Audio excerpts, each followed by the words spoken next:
एक राज्य में एक बहुत ही प्रतापी राजा राज्य करता था। उसका राज्य बहुत ही बड़ा था। उस राजा के राज्य में प्रजा बहुत ही खुशहाल रहा करती थी। राजा धीरे धीरे बूढ़ा हो चला था। उसके 3 पुत्र थे। राजा को अपने राज्य के लिए एक बेहतर उत्तराधिकारी की तलाश थी। वह पुरानी रीति रिवाजों को नहीं निभाना चाहता था, जिसमें सबसे बड़े बेटे को राजगद्दी पर बिठाया जाता था। वह चाहता था कि उसका सबसे ज़्यादा काबिल एवं योग्य बेटा ही उसकी राजगद्दी पर बैठे, जो प्रजा की भलाइयों और उनके दुख दर्द को समझ सके। इसी सोच के साथ राजा ने एक दिन अपने तीनों बेटों की उत्तराधिकारी के लिए परीक्षा कराई।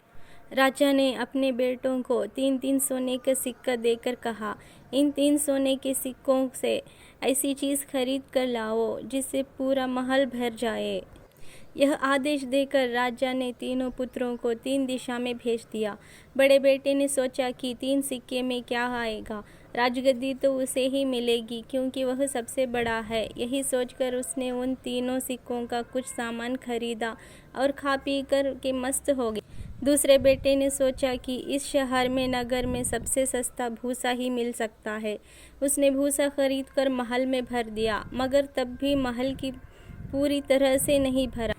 तीसरे बेटे ने एक दिन तक सोचा, बेचारा वह वाकई में कुछ ऐसा करना चाहता था जिससे उसके पिता यानी राजा की उम्मीदें पूरी हो सके। उसके मन में एक बहुत ही अच्छा उपाय आया और उसने कुछ मोमबत्तियां खरीदी और उसे महल में ले जा कर के जला दिया।